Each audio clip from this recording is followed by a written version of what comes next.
I like how you are taking the time though to look at that, so you can kind of use that too to guide your instruction for next school year. Yes. So one of the things I really liked about the end, and I know it did become a lot to keep up with, but just having those small group activities, how we took that Illuminate tracker and looked at that student data. Yeah. And like really tried to look at those expectations that we had to review, honing in on those students that were like right there on the cusp of reaching and developing. Yes. So that is something I really want to focus on next school year. I think this school year, we were just getting a handle on the expectations. So now that we kind of know what we're going to be teaching, we understand the expectations a little bit more, that now we can take those same stations that we created and really start implementing them on a regular basis, and really paying attention, especially like after unit 1, looking at those students and seeing how they score and focusing on those students. Like not leaving the other students behind, but we know we are going to have those bubble students. So we want to bring up those bubble students and those ones that are below level.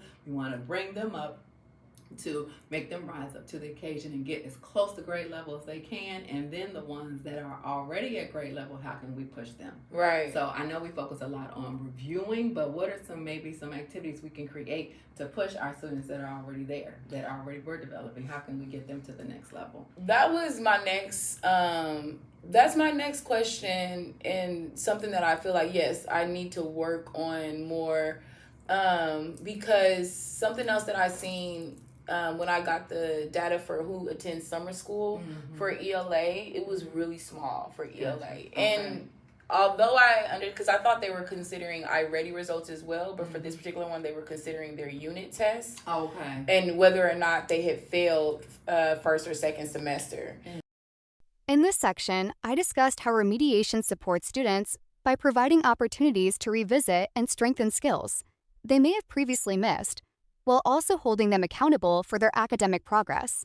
However, I'm learning how to balance support by gradually stepping back, allowing students to take greater initiative and ownership of their learning. They're able to, I extend due days for people who have plans, and you can turn it in the next week. Okay, yes, you lose points, but if you do this, and I think maybe this year I offered too many opportunities, and I don't know where's the line for that, because I'm like, they encourage us to offer remediation, but then when I got this list back for summer school, I'm like, it need to be 20 more kids over here. I know. I will say, continue to offer the remediation. Okay. I will say that. However, we do have to also have high expectations for our students. We have to hold them to the fire. Yeah. So even if you are giving some type of remediation, allowing them to do it again, maybe take off a few points. But I do understand there's that line of you want them to do well, and you want them to actually do the work. Yes. So, and they do it. Now, I will say that I hold them accountable for doing the work. Like, I'm calling home, letting the parents know this is the last day. Yes. Like, this is the last day that they can turn it in, or it is a 0. And stick to that. But I hear you when it comes to, like, there still has to be a expectation there. Like, if you did not turn it in this week, I'm sorry. Yes. And there's no extra credit. There's no this. There's no that. So. And especially for you teaching 7th grade. So as a 6th grade teacher, I would understand giving them a little bit more grace, because our 6th grade students, they are for the first time having to deal with 6-7 different classes at one time, and they're